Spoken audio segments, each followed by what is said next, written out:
Shirika la kutetea haki za watoto duniani Save the Children limesema litaendelea kupambana na kutetea haki za wanawake na watoto ili kuhakikisha vitendo vya ukatili na udhalilishaji vinatokomezwa katika ngazi za sheria.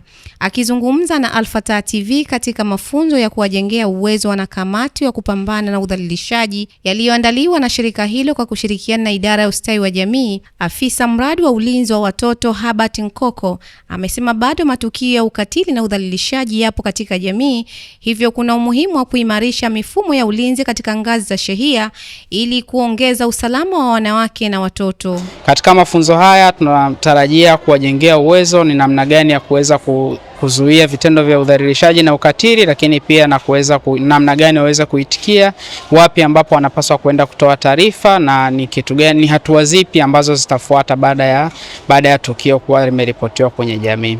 Kwa hiyo kupitia mradi huu wa kwetu ambao tunautekeleza unaoitwa Vunja Ukimya ama Break the Silence, matamanio yetu ni kuweza kuimarisha mifumo ya ulinzi wa mtoto ngazi ya sheria, kuhakikisha kwamba wanaweza kutekeleza wajibu wao kulingana na miongozo iliyopo ambayo imetengenezwa na serikali. Tuliamua kuwajengea uwezo hizi kamati za sheria kwa sababu matukio mengi ndio yanayotokea ya udhalilishaji yanatokea katika ngazi za jamii, na wao ndio watu wanaoishi katika jamii. Kwa hiyo ni muhimu wao kuweza kutambua ni vitu gani ambavyo vinapaswa kufanyika, ni hatua zipi ambazo zinataka kufanyika ili tuweze kuvizuia vitendo hivi katika ngazi ya sheria, kuanzia ngazi ya sheria kuelekea kuweza kuboresha miundombinu ya utoaji wa huduma stahiki na kwa wakati kwa wale manusura na wahanga wa ukatili wa udhalilishaji. Kwa upande wa wakufunzi wa mafunzo hayo, wamesema wataendelea kushirikiana na wadau mbalimbali kutoa elimu katika jamii ili kusaidia kupunguza matukio ya udhalilishaji. Tukiwa na lengo la kuzikumbusha kamati juu ya majukumu yao, utendaji kazi wao,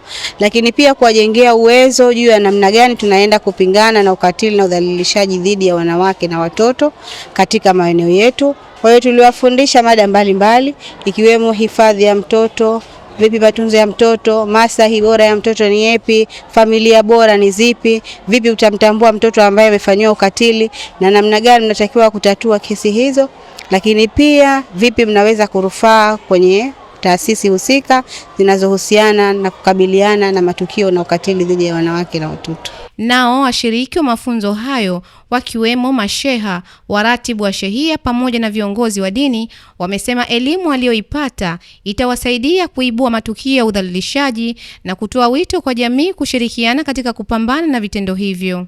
Kwa kweli mafunzo haya tumeyaitikia na tumeelewa, lakini ili tuyafanyie kazi mafunzo haya katika sheria yangu, utaongelea katika sheria yangu kweli udhalilishaji ni upo.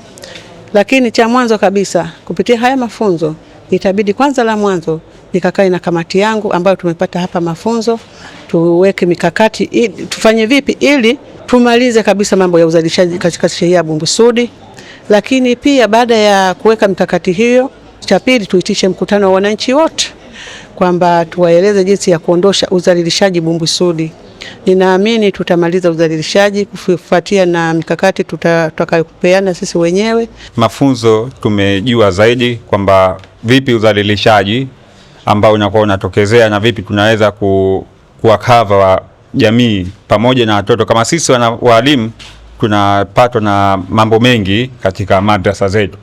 Kwa hiyo vipi tukae na wanafunzi wetu, vipi tuwaelimishe watoto wetu kuhusiana swala zima la udhalilishaji mazingira, na linapotokea wapi tuliwasilishe katika swala hili la udhalilishaji. Mimi wito wangu kwamba tuache vitendo hivi vya udhalilishaji kwa sababu vinaathiri akili ya yule ambaye anafanyiwa. Akifunga mafunzo hayo ya siku 2, mkuu wa wilaya Magharibi Leila Burhani Ngozi amewasisitiza wanakamati hao kufanya kazi kwa weledi, haki na uadilifu bila kumuonea mtu muhali ili kuhakikisha wanawake na watoto wanapata ulinzi stahiki ndani ya wilaya hiyo.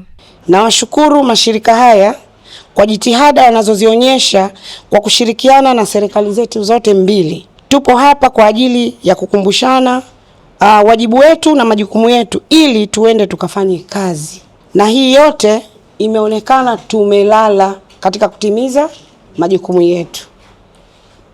Hivyo basi wamekuja kutukumbusha ili tuweze kwenda kufanya kazi zetu kwa weledi, uadilifu bila kwenda kumwonea mtu muhali wala kumwonea mtu kwa maana ya kumsingizia. Yoyote yule ambaye atakuwa anatekeleza majukumu yake na wajibu wake kutokana na taratibu na miongozo ambayo tunayo, sidhani kama ataenda kufeli katika utekelezaji huo. Na hapa naomba nitilie msisitizo kwenye swala la muhali na uonevu. Kesi nyingi ambazo zinapatikana, unakuta nyingine zile za kweli ambazo wahalifu wapo kweli wametenda, tunashindwa kuzitolea ushahidi.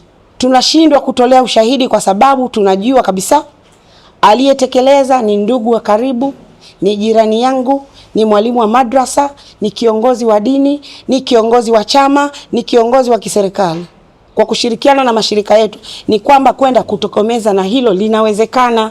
Linawezekana tukivunja ukimya. Jumla ya washiriki 100 kutoka shehia 10 za wilaya ya Magharibi A wamepatiwa mafunzo hayo yenye lengo la kuongeza uwezo wao wa utendaji kazi katika kupambana na vitendo vya ukatili na udhalilishaji ndani ya jamii. Amina Omar, Al-Fatah TV Online. Kutokana na thamani na kujali taarifa kutoka sehemu mbalimbali, Al-Fatah TV Online inaomba ushirikiano wako mtazamaji, kutoka popote ulipo, kutupa taarifa za matukio mbalimbali ili tuyafanyie kazi na kuyarusha hewani, kama vile taarifa, habari, mikasa au matukio. Si hayo tu, pia unaweza kutupa taarifa kuhusu watu wanaokabiliwa na matatizo mbalimbali ya kimaisha ili tuyafanyie kazi kupitia jumuiya yetu ya kutoa misaada muhimu ya kijamii, Al-Fatah Charitable Association Zanzibar.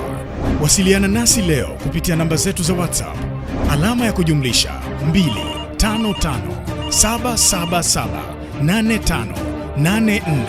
25577785490. Wasilisha kwetu leo, tuifikishe kwa jamii leo.